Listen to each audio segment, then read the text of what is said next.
The news which is coming out these days, it is absolutely insane. I just don't understand like how anybody can still stay sane with all of the news which is coming out every single day on all of the social media, on all of the different kind of platforms, news platforms, things like that. I just don't understand it.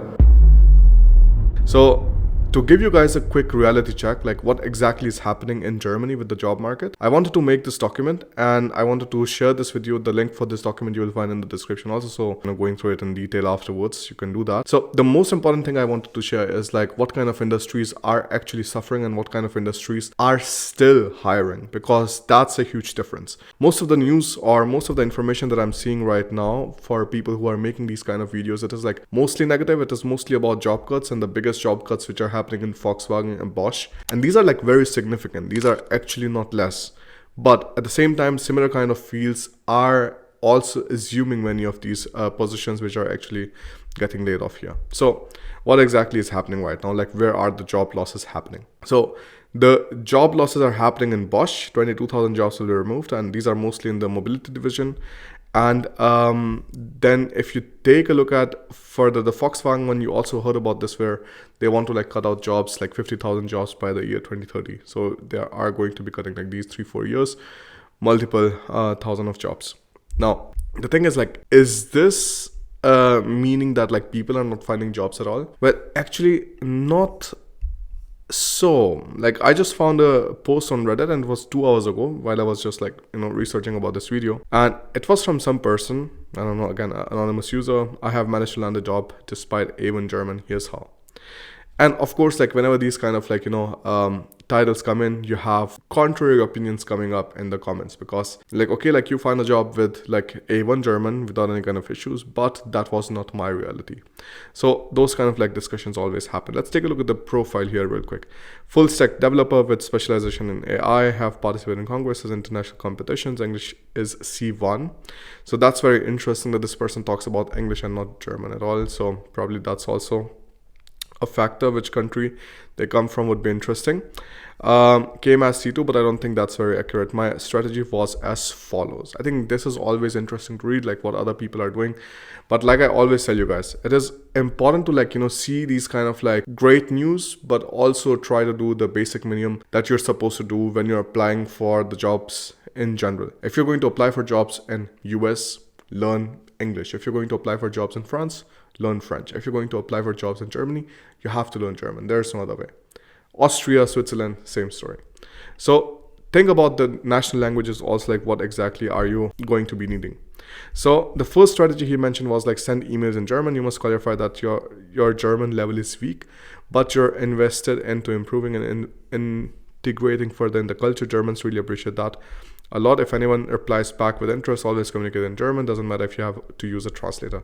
This is actually a huge plus point, because I also had recently like family members who applied for jobs in Sweden, and the interesting thing was that when they were applying for jobs, they were the ones who were using ChatGPT to translate constantly from German to Swedish so that they could speak to the Swedish employer and not the other way around. So family, relative, as in like my in-laws. That was interesting because that is a basic courtesy that you're supposed to in most of the job applications. Applied directly in their website, my university's job search websites, and went to job fairs. Always care about your appearance. If you decide to do the later, it will make a great first impression from you. Yeah, so like job fairs still make sense. Having a great story still makes sense. Having an interesting background still makes sense. Now, another thing that this person wrote was like, ignore LinkedIn. It's a terrible website. You waste more time getting filtered by automatic systems while being rejected instantly. The human factor is a must, even in a country where they value efficiency. So I can share my own experience with this, and I think like you don't really need to do like any dramatic things to learn this yourself also. So I was hiring for this social media management on my company's page on LinkedIn, and the interesting thing was like I had a few criteria that this person need to be like living in this country, and the person need to have this language for sure, and this is like a plus. And the interesting thing is like in LinkedIn, if you don't fulfill these like preset requirements on the recruiter page, they don't even show you the names of these people. So like there are these people who apply and who don't fit all of the criteria, they are already going to shown in a separate category and not in the category of the people who would be potential candidates and whom you would like to contact. So that's a huge plus point when you are going to apply directly on the website of the company, because then they still have to manually go through your application, or at least you have a manual chance of being reviewed. And unlike LinkedIn, where automatically somebody gets sorted out. Of course, there are going to be larger companies, and this is the reason why I constantly tell you over and over again that look, MNCs, actually I will try to see if I can find so it was right here. Now, if you take a look at this situation, 0.7% of companies who have above 50 million euros revenue, that means large companies, and they employ 250 employee or more per company. But these type of companies are just 0.7%. Most of the companies are still your small and medium enterprises. That means 99.3% of the companies are still going to be companies which will most probably, review you manually. So that is something where you have always more chances. That means many people simply ignore, okay, it's a small company, it's a medium enterprise or something. But especially in these times, it really makes sense to look for jobs here. Actually, I have anecdotal experience, but many of the people that I know are still now finding jobs in more remote locations, in villages and smaller towns and things like that, than larger companies in main cities and stuff. So that's also another interesting thing that I'm seeing ongoing. So that was that. The person wrote, I've got 8 offers in total, 2 from LinkedIn. The rest were from the other sources that I've mentioned. I had to reject one because I already passed the interview in one of my offers. Focus on creating a network too. So again, very interesting. And this was now just 2 hours ago. The main idea is that I showed you in the previous video. Look, on Stepstone, there are still positions which are coming out every single day. Jobs are coming out. The thing is, whenever times become difficult, employers want to simply make sure that they're hiring the right people, or they want to make sure that they're getting the best value of the money they're spending out, right? It's the same thing. You're in the market, you want to spend 2,000 euros, you want to see which 2,000 euros is going to provide you the best value. If you invest 2,000 euros in this person, he has XYZ skill set, and this person only has A skill set. Which one am I going to choose? Of course, the one who is going to give me more value for the money. So that's the difference which starts coming when you're going into these more difficult times where recession is happening, where companies have to do job cuts, things like that.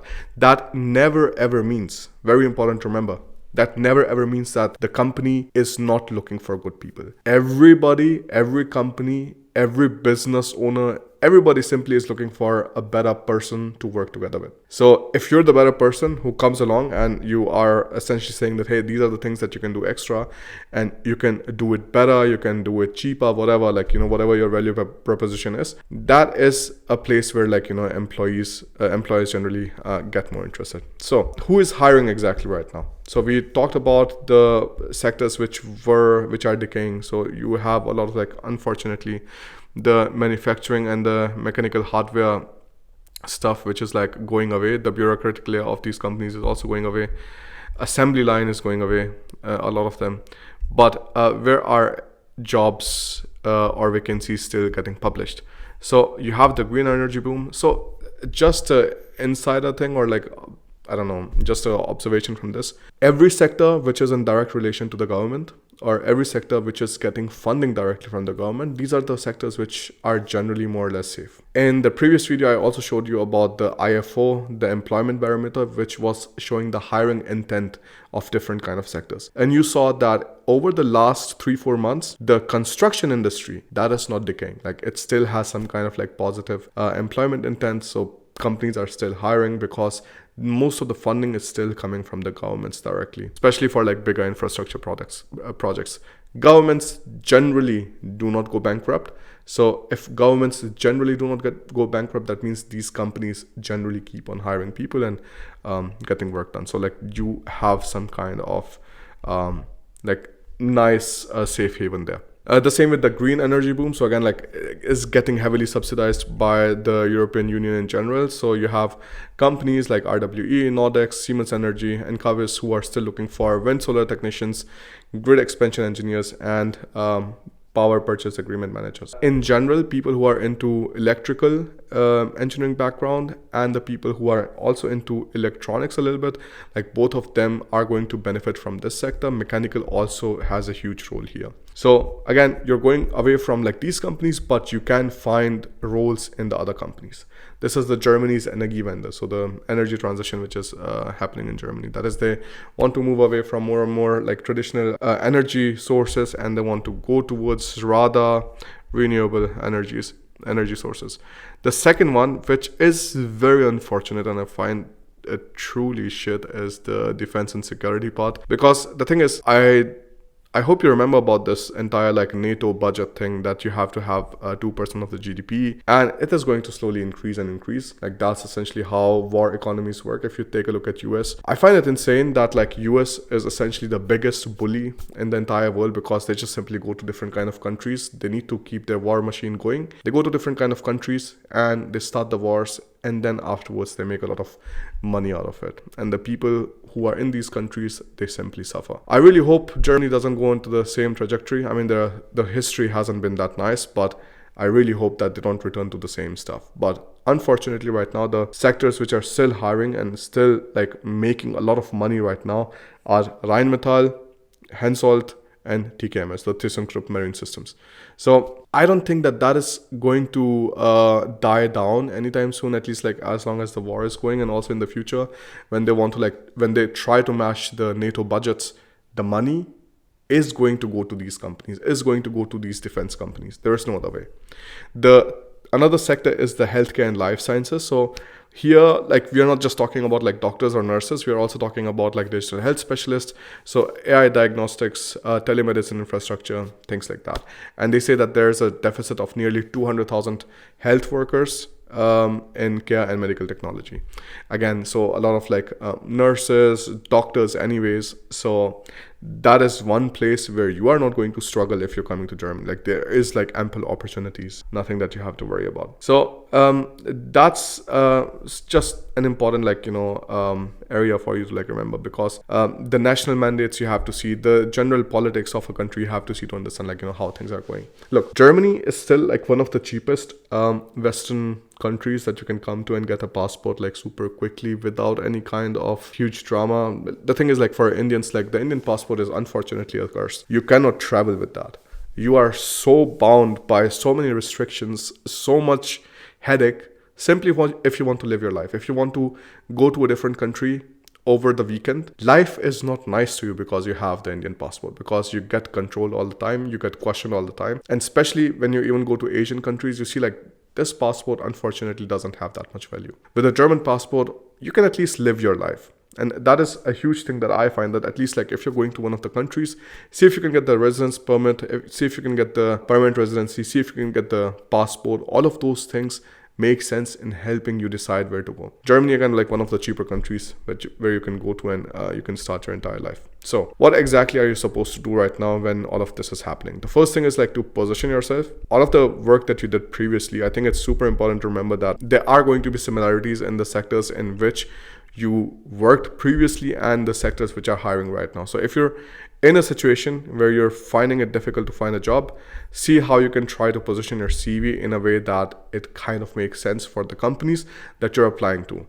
If you're applying for a standard like automotive role previously, don't use the same CV to apply for the defense position or any of the positions, power engineering and stuff. If you're trying to apply for that, these things don't work the same way.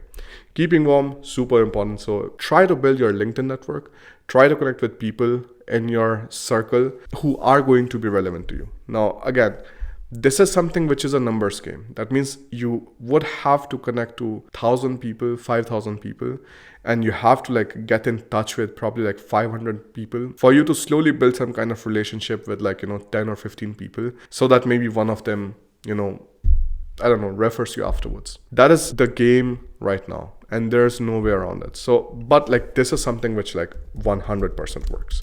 So just depends on the numbers. If you're just going to send friend requests or something or connection requests to 10 people and then afterwards say, nothing worked out. Yeah, of course, nothing worked out because we didn't really play the numbers game. So there you have to play the numbers game. Time your favors. From this, I mean the moment you send the connection request, and if that's the exact moment when you also start asking for favors from the person, you haven't really built any kind of goodwill with this person so that they could give you any kind of reference or give you any kind of referral. right? So super important to remember, like, when you're going to ask for that final favor. Also check the skills needed. Most of the vacancies are already going to list down what are the skills required, and see if you can learn them quickly, or you can or you have done something which is an adjacent tool set. So if you've done that, you can also put that inside. And the last and the most important one, which I personally think is always neglected, is getting the job market before it is even published. Now again, sounds very stupid, but there's a huge concept for the hidden job market in Germany. That is, most of the companies, from the moment they realize that they have the necessity for a specific role, till the time that role gets fulfilled, multiple months go in middle. That's why many times it makes sense that you simply send out unsolicited applications to companies that you're interested in working in. And many times we have seen that you get better chances because these are the same companies which are not getting bombarded with thousands of new applications every single day because they have posted something online. So sometimes the chances there end up being much, much better than you trying to apply for LinkedIn or many of the other job vacancy portals. So something that you can keep in mind and something that is going to help you. Again, like I mentioned, German is something important. German is something that you will have to learn if you're looking for any kind of long-term career in Germany, Austria, Switzerland. You could survive, I think, in the short term. But anyways, even for the permanent residency, you need the B1 level certificate, unless you're coming through the EU Blue Card route, where you can go with A1 also, but then that takes a little bit longer. For citizenship, you need B1. There's no way around it. So if you want the German passport, you need to learn the B1 level in German. So instead of doing it when it's too late, I think already doing it now makes sense. Because the thing is, learning a language is also, it's a pretty safe investment because it stays in your brain. Nobody can take it away from you, right? And you can use it in multiple different scenarios. You can use it to open a completely different community to you. You can use it for traveling.